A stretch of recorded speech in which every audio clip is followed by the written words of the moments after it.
us pesky little females can now get our grubby little mitts on the ballot. It's political correctness gone mad. Now, you might be thinking, why wouldn't they want the vote? It's fun. They'd miss out on all the dogs at polling stations. Well, some of their reasons were actually quite interesting. More interesting than them being mere pick-me's vintage edition. But before I get into that, Oh, the juicy sound effect at the end of that was crazy. let me introduce myself. My name is Also, I'm super excited. I'm doing some I'm gonna give some spoilers. Not spoilers, but I'm super excited because I'm pretty sure Tara Mooney said that she's gonna go to Creator Clash and I will get to meet one of my biggest YouTube heroes, and I'm so excited because I love her so much. I think her content is amazing. I think she has, no offense to anyone else, I think she has some of the best content on YouTube.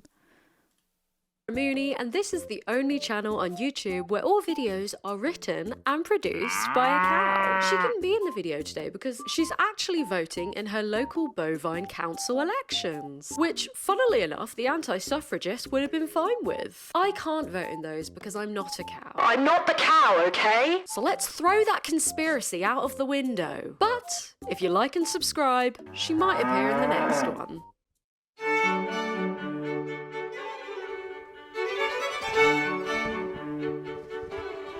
Today, I will be focusing on the women who fought against the rights that I enjoy today. But as it is International Women's Day, I do want to give a quick shout out to the Equal Franchise Act of 1928, which allowed women over 21 to vote. There was also the Representation of the People Act in 1918, but we don't count that because it was only for women over 30 who met certain property requirements, which is lame and not based, and I wouldn't have qualified, so we don't count it because it's my channel, so it's about me.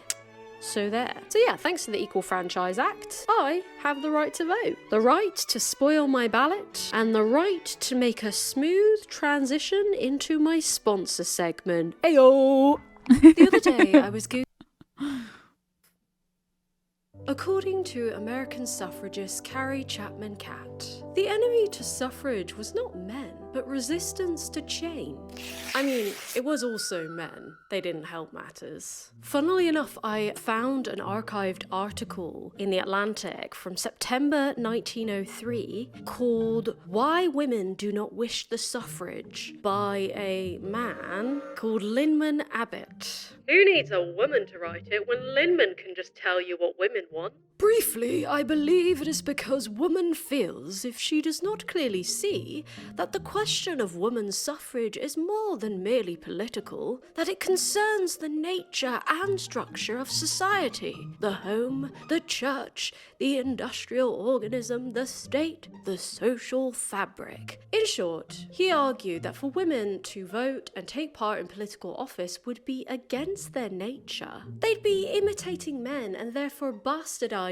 womanhood because of Do you guys remember when women couldn't get on trains because there was a concern that their uteruses would fly out of their bodies if they got in such a high velocity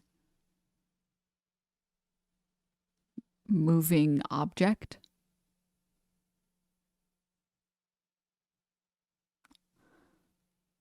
True, not lying. It's honest and true. Same thing with bikes. You're making that up, right?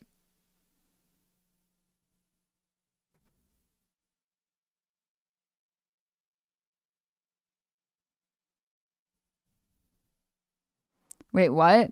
Yeah, I mean, this is way before our time, chat. This is like when high-speed rail was just getting invented. This is way back in the day. I'd be really worried about my dick flying off if I also thought it could happen to an internal organ.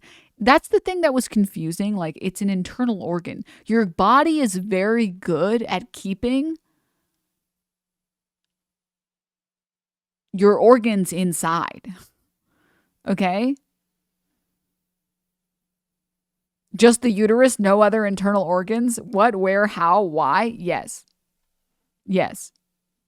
I mean, chat, we have to remember that men would tell people women, that they have hysteria instead of actually trying to diagnose any of their problems. And then they would solve the hysteria by giving these women dildos. That was medical. Those were top tier medical scientists in their field, okay? This is back when you would go to the fucking doctor and he'd be like, yeah, you look pretty bad. Well, I got some holy water here. So you can take this to the priest. He can give you a little something, something. And then I've got like a bottle. It's like a mixture of like lean and Coke and let's see. Oh yeah, some cough syrup, of course, you know. Did I mention the lean? That's in there too. So just take this. You're either going to be dead because of the drug or you're going to be dead because you're sick, but at least it won't be painful. So take as much of this as you want and have a good have a good day. Wow, medicine was so much better back then. It's so crazy, dude. It is so weird. It is so crazy that was unironically what people did. God and motherhood and stuff like that. And to a change which involves a revolution in all these, she interposes an inflexible, though generally a silent opposition. It is for these silent women, whose voices are not heard in conventions, who write no leaders, deliver no lectures, and visit no legislative assemblies, that I speak. It is their unspoken thought and feeling I wish to interpret. He's speaking up for women, like a true ally. Bless up, Linman. Going back to Carrie Chapman Catt, she was onto something. Much like today's fight against bodily autonomy, there was a cohort of women resisting women gaining the vote. It was a classical conservative movement that sought to keep the status quo, for the most part. But I'm more interested in the women who were walking contradictions. Those who were outspoken, educated, high status, yet still opposed suffrage. Yeah, it's the same thing with like,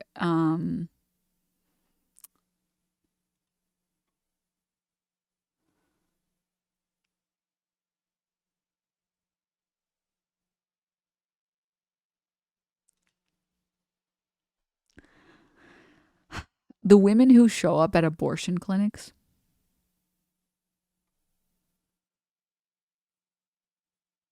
And are like pushing to have abortion federally completely illegal.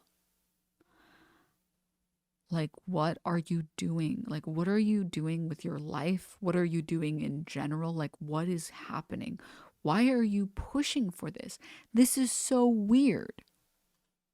Enough, Carrie Chapman Catt initially opposed it. When Congressman Frank Clark of Florida proposed a national referendum for women in 1918, she exclaimed the idea was unconstitutional and pointless. But thankfully, she changed her mind. Same goes for Susan B. Anthony, or Anthony. How do you Americans say it? Anyway, she opposed it in Washington State in 1871, claiming that women's condition of servitude made them unable to see the issue clearly. Now, it is also worth noting that she also changed her mind, but for white women. Ew. Good rule of thumb is to assume that pretty much everyone involved here was racist. The suffragettes were racist, the suffragists were racist, the anti-suffragists were racist. Just wanted to put that out there in case your school is not allowed to say that their historical faves were racist.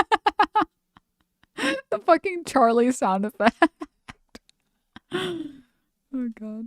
Now, back to the question of this video. Why would educated women oppose their own suffrage? Anti-suffragists included the likes of Caroline Corbin of Illinois, who co-founded the Association for Advancement of Women and became the president of the Illinois Antis. Agnes Irwin, the first dean of Radcliffe College. Mrs. J.B. Lippincott, who promoted scholarships for women, but then became the leader of the Los Angeles Antis. And Annie Nathan Meyer, a founder of Barnard College, who remained so even up until her death in 1951, so big L for Annie.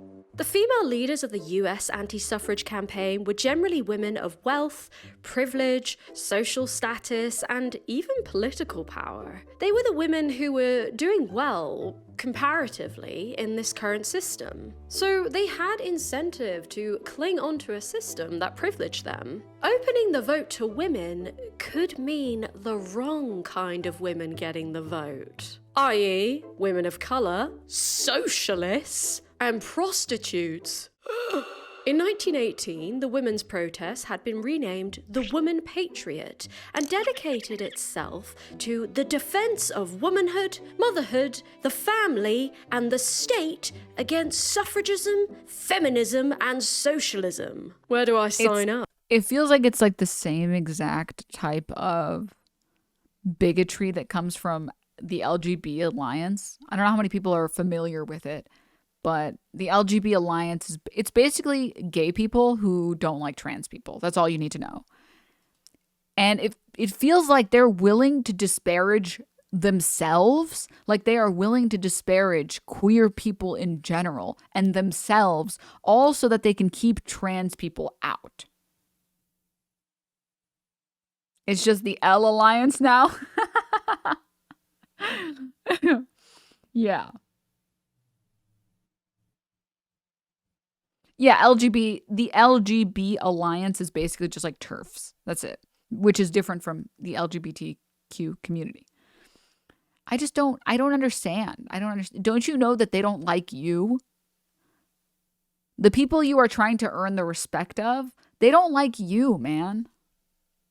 They feared that prostitutes would be much more likely to vote than other women, in order to keep corrupt local politicians in office and protect their own livelihood, God forbid.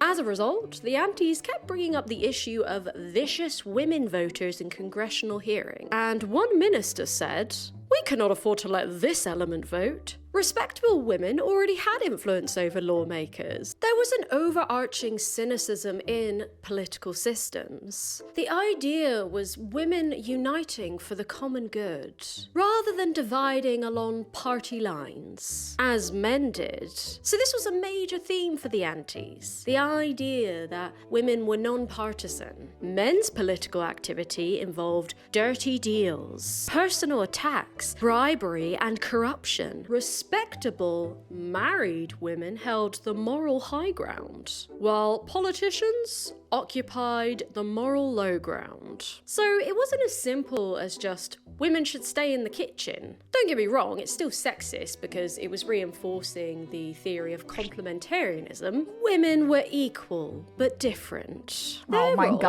my god, I hate those people so much. Those are the most insufferable people on the planet, by the way, chat. The people who constantly push this different but equal, like, sorry. Equal, but their role in society should be different. Why? And the sad thing is none of these people back up their perspective with anything that's actually like factual, right? I don't know about you guys, but I feel like every single time I've met someone who says that like, oh, okay, yeah, but we don't want these people in our space, there's never anything but like a bad take at the end of that. Like maybe the beginning of the take is fine and they're saying like, oh, but like people have different skills and, you know, people prefer different things and stuff. But then the end of it is always like, anyway, so I think we should eradicate this entire gender. Well, not gender. There's only two. Well, I'm just kidding. Of course, chat.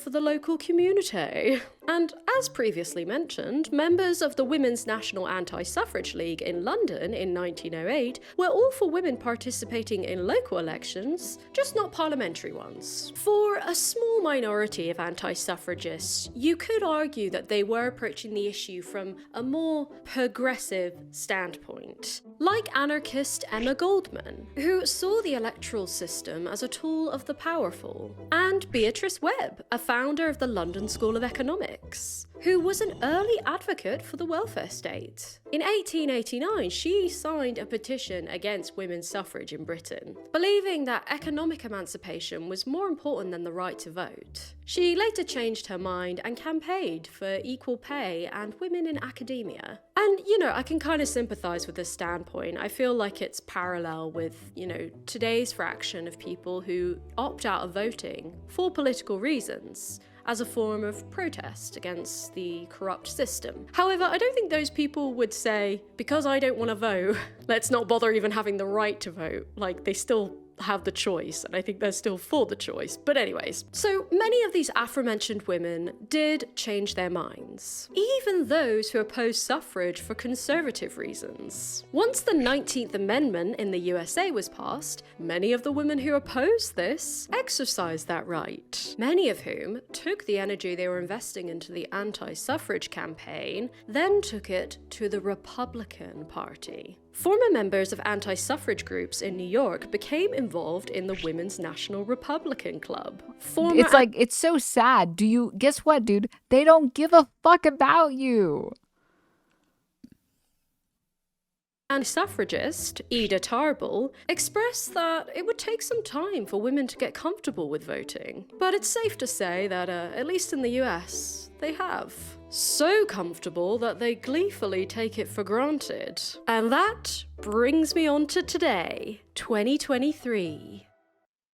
The modern day. Are they just pick-me's? Spoiler, nope.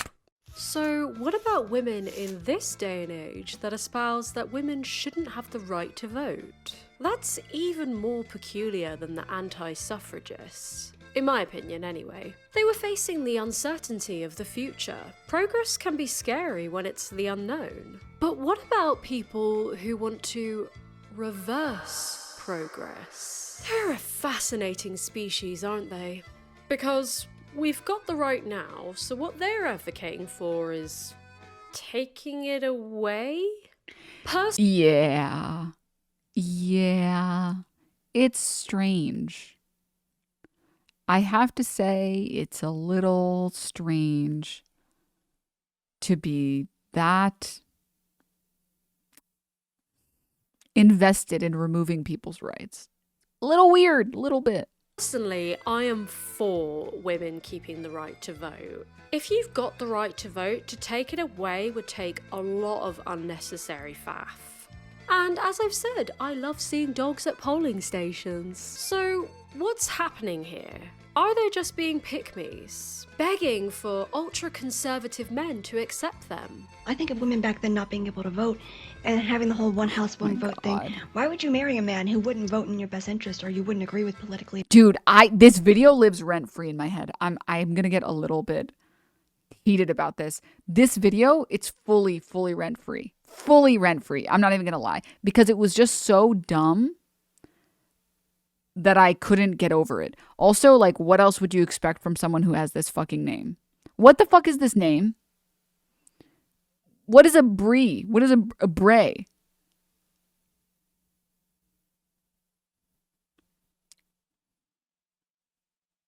Jesus. This clip is so stupid. As if, like, women literally weren't married off to men that they didn't get to pick who. Like, yeah, like, even if you go back to, like, the 50s or 60s in the United States, people were still basically getting in arranged marriages. People were still, like, exchanging dowries. Like, that was still happening. It would be like, look, he's such a great man. Come on, go and talk to him. Tell me what you think. And if you said, like, no, it'd be like, okay, well, I'm sorry. It's already settled. You guys are going to get married. It's like, great. Wonderful. Great. I love that. Also, like, dude, people were literally getting their wives lobotomized. And you're telling me that, like, why wouldn't you marry a man who has the same values as you? My brother in Christ. My brother in Christ. I am the product of an arranged marriage. It's like, I'm not shitting on arranged marriages. Because, sorry, I'm shitting on fully arranged marriages. I've spoken to some people who have gotten arranged marriages, but it's not really the same. It's like a genuine, like, we will go and find you people. Like, literally, like, matchmaker type shit. And if you don't like them, you can find someone else. I had a friend of mine who her parents really wanted her to get married. And she was like 27 or something. And they were like, okay. Well, we're going to go find you some people. They go and find a bunch of people. Hey, do you like this? Arranged by just her parents.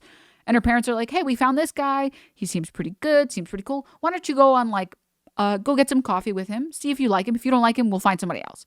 Which like, that is just your parents using Tinder for you, basically. That's just your parents being like, okay, you don't want to use Tinder? We'll do it for you. And that, I think that there's nothing wrong with that. I don't think that there's anything wrong with that at all. I think there's something wrong with people who are like arranged marriages where you don't get to choose.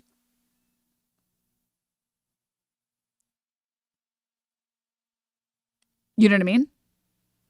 Like, that shit is weird. That shit is really weird. Why the fuck would your parents want you to get married as if it's any of their business? You have to understand that a lot of parents think that like their kids are their property.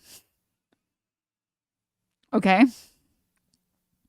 And also in a lot of like people, like especially families who are religious, a lot of religious families will force you to get married.